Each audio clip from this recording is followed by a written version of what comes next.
Bonjour à tous, bienvenue dans À l'affiche Planète Afro. Je suis tombée dans le fût, dis-moi, j'en ai pas trop dit. Déballer mes souvenirs, c'est ce que je fais quand j'ai trop Dina s'impose bu. aujourd'hui Le comme l'une bus des sorti artistes les plus prometteuses de la scène française. Pendant 2 ans, elle a parcouru la France seule avec sa guitare, enchaînant plus de 100 concerts et assurant les premières parties de Angus et Julia Stone, Sofiane Pamart ou encore Big Flo et Oli. Elle a aussi foulé les scènes des plus grands festivals comme le Printemps de Bourges, les Solidays ou encore les Francopholies. Autrice, compositrice et interprète, elle nous parle aujourd'hui de son premier album, Maison vide. Bonjour Dina. Salut. Merci d'être avec nous aujourd'hui dans Planète Merci à Afro. Dina, en 2022, vous reprenez le titre Angoisse de l'artiste A2H. Votre interprétation le touche immédiatement au point qu'il vous signe dans son label Palace Prod. Est-ce qu'il vous a dit en aparté ce qu'il a profondément aimé dans votre version ? Il m'a pas donné de raison concrète.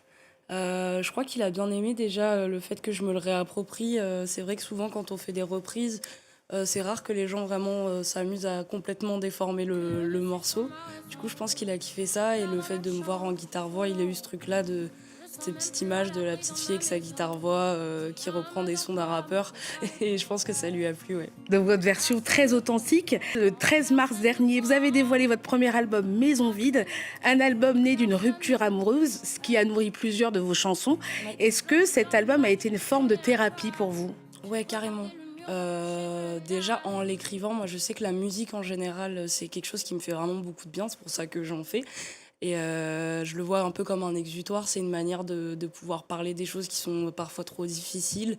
Et j'ai l'impression qu'en écrivant une chanson, c'est un peu comme si on mettait toutes ces émotions dans le texte et qu'une fois que la chanson est finie, on peut un peu la mettre de côté et se dire « Ok, bon, on va plus ressasser. Maintenant, c'est là, il y a les mots dessus. » Et c'est vrai que depuis que même l'album est sorti, bah, ça m'a fait vraiment beaucoup de bien. Je vais mieux aussi. Ouais. Et c'est vrai que ça a été... justement, vous me parlez de rupture amoureuse et je pense que là, la sortie de cet album, ça m'a permis de vraiment faire le deuil du truc et de me dire, voilà, c'est fait, on en garde des beaux souvenirs, un bel album et on peut passer à autre chose, quoi. C'est bien ce que vous dites parce que vous gardez que le positif Ouais, de cette rupture. j'essaye. C'est très intelligent. On va regarder, Dina, je vous propose qu'on regarde un extrait de votre titre Fossé sous les yeux. Je suis perdue dans l'alcool, apparemment ça tue le temps. Tout le temps stone, souvent sale, sur les joues des torrents. Il fait froid dans l'appartement.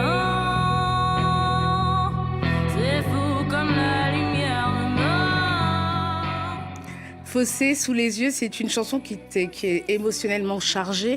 Vous parlez de fatigue, d'insomnie, de doute, d'émotions qui débordent. C'est un mal intérieur, souvent invisible aux yeux de tous. Pourquoi c'est important pour vous d'en parler ? Moi, déjà, dans ma musique, j'essaye d'être le plus vrai possible. C'est vrai que je qualifie souvent mon écriture de très brute. Et ce projet-là aussi, c'est quelque chose d'assez intime. Je crois que c'est un des projets où je me le suis le plus livrée vraiment personnellement. J'ai eu tendance à faire beaucoup de chansons où je raconte des histoires, où je passe par d'autres personnages, où je mets beaucoup de métaphores, etc. Et j'avais besoin de faire une chanson et des chansons même sur moi en étant beaucoup plus cash et cru. Et je trouve que ce morceau, il est assez important là, quand je vois les retours que j'ai, c'est aussi de pouvoir parler de sujets compliqués comme la santé mentale, comme vous le disiez, la fatigue, les trop-pleins qu'on peut avoir des fois dans la tête.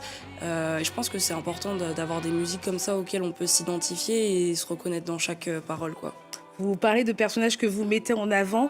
En 2023, vous êtes nommé artiste de la semaine sur TikTok avec votre titre Lisa. Vous y racontez l'histoire d'une femme qui ne s'aime pas, qui tente de combler un vide intérieur avec des soirées, l'alcool. Vous le dites d'ailleurs dans cette chanson, tout le monde la regarde mais personne ne la voit. Est-ce que Lisa, c'est un appel à regarder l'autre au-delà des apparences ?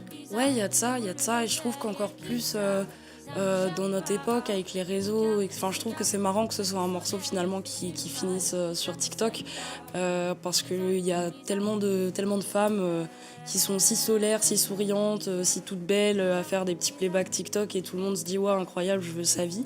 Mais je pense que les gens ont un peu du mal à voir l'envers du décor aussi. On est tous humains, on a tous nos fragilités. Lisa, c'est un personnage, je pense, qui parle à tout le monde. Moi, je sais que ça me parle à moi. Il y a une partie de moi dedans, il y a une partie de toutes les femmes que j'ai croisées à différentes échelles. Ouais. Mais ça reste quelque chose qui touche tout le monde et je trouve que c'est important de se rappeler qu'on a tous une petite fragilité et que notamment dans la place de la femme, cette vision de soi, elle peut être parfois compliquée et qu'il faut aussi arriver à l'accepter et se dire c'est ok si des fois je me sens pas bien avec moi-même. Par contre, c'est pas des raisons pour se détruire comme pourrait le faire une Lisa par exemple. Il y a un titre que j'ai beaucoup apprécié, où le ressent beaucoup votre univers soul, blues, jazzy. Ça m'a fait beaucoup penser à Tracy Chapman d'ailleurs. Et on peut le retrouver, ce titre, dans votre EP qui s'appelle Finalement. Le titre, c'est Antithèse. Yes. Et vous y dévoilez plusieurs facettes de votre personnalité. Je suis le loup, je suis la biche, un jour fille, un jour femme. Comment on arrive à trouver son équilibre quand on est une antithèse comme vous? Franchement, c'est compliqué. Je savais. Je vais pas vous mentir, c'est compliqué. C'est vraiment une très très bonne description de moi-même. Je suis quelqu'un d'hyper solaire à la fois d'un peu triste, comme on peut l'entendre dans ma musique. Je suis tout le temps en contradiction avec moi-même et des fois c'est un peu compliqué de gérer ça. Et en même temps, c'est ce qui fait aussi ma personnalité, c'est ce qui fait ma créativité. Je pense que si j'avais pas toutes ces facettes un peu différentes, j'en arriverais pas au même stade. Donc après, chacun gère ses trucs comme il peut, quoi. C'est votre identité en tout cas. Exactement. Dina, je vous emmène au musée des Confluences pour une exposition qui nous transporte au cœur du Mali, là où les traditions prennent vie au rythme des tambours. L'exposition s'appelle Au Mali quand les animaux dansent et met à l'honneur le sogobo, une pratique ancestrale spectaculaire née le long du fleuve Niger. Dans ce lieu, les animaux deviennent des personnages, les masques s'animent, les fameuses petites personnes en bois, les gérimanines, prennent vie sous les yeux du public. Cette exposition regroupe plusieurs formes d'art, du théâtre, de la danse, de la musique et du chant. Ces performances racontent bien plus qu'un spectacle. Elles transmettent des mythes, questionnent la société et renforcent le lien entre les générations. C'est à découvrir au Musée des Confluences du 3 avril 2026 au 7 février 2027 à Lyon. On va parler également aussi d'un artiste militant, vous le connaissez, Joey Douet-Filet, qui a largement contribué à faire rayonner le compas, la musique haïtienne en France.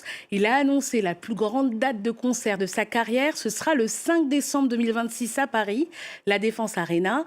Pour marquer le coup, il a choisi un format original, un court-métrage événement avec la participation du judoka Teddy Riner. On regarde un extrait.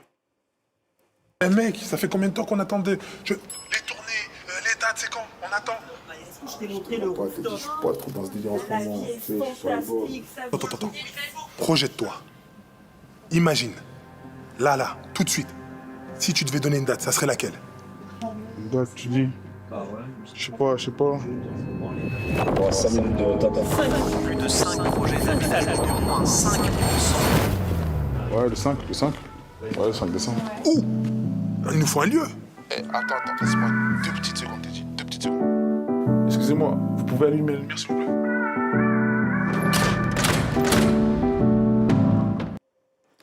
Je vous souhaite, Dina, un jour de remplir cette salle. Je me le souhaite aussi. À suivre dans quelques années. Moi, je vous ai découverte, comme je vous l'ai dit en off, sur TikTok avec le titre Que reste-t-il, et je l'ai trouvé extrêmement fort, interprété avec une vérité brute. Vous parlez de conflits dans le monde, de guerre, d'innocents qui meurent sous les bombes, et ça fait aussi écho au titre Désolé pour le bruit, présent dans votre nouvel album Maison vide. Est-ce qu'au-delà de l'artiste, il y a chez vous une militante assumée? Je sais pas si je me qualifierais de militante. Pour moi, je prends un peu le sujet, le terme très au sérieux, et je pense que je ne m'engage peut-être pas assez pour dire que je suis quelqu'un de militant et de réellement engagé. Pour autant, j'ai mes convictions et je suis quelqu'un de très sensible à tout ce qui se passe autour de moi et autour de nous.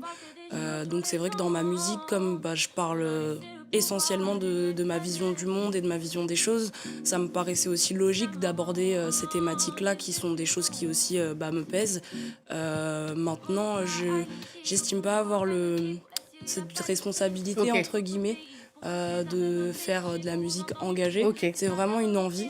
Et après, par contre, évidemment que ça me fait plaisir de pouvoir véhiculer des messages et comme vous le disiez, Que reste-t-il, c'est un morceau. Moi, ça m'a redonné beaucoup d'espoir de voir qu'il a autant pris et que les gens ont entendu le message. Donc, ouais, ça fait très plaisir. Vous parliez d'engagement, mais dans votre titre Coups et foudre, vous abordez un sujet très fort, celui des violences conjugales, ces femmes qui prennent des coups, qui subissent et qui se taisent. Ouais. Est-ce qu'à travers cette chanson, c'est une façon pour vous de donner la voix aux femmes qui n'arrivent pas encore à partir? Ouais, je pense qu'on peut le voir de cette manière-là. Moi, c'est vrai que c'est quelque chose qui me touche. En fait, je regarde beaucoup le monde et les gens. Je suis quelqu'un de très observateur. Et c'est vrai que c'est des fois des questions que je peux me poser en croisant quelqu'un dans la rue en me disant mais qu'est-ce qu'il vit dans son quotidien, qu'est-ce qu'il vit vraiment. Et c'est cette idée, comme vous le disiez tout à l'heure, de personne ne la voit, qu'on a sur Lisa. Et je trouve que justement les violences conjugales, c'est un vrai sujet dont on ne parle pas assez, je trouve. Et ça touche tellement de personnes. Donc je trouvais ça important aussi de pouvoir en parler. Et je sais que c'est quelque chose qui me touche particulièrement. Donc voilà. Merci Dina d'être venue dans Planète Afro. Merci à toi. En tout cas, je vous rappelle que vous avez 2 grosses dates de concerts à venir. Vous serez le 6 mai au Trianon, aux côtés du batteur Vico. Et une grosse date aussi, ce sera le 15 janvier 2027 à La Cigale. L'info continue sur France 24, france24.com et tous nos réseaux sociaux.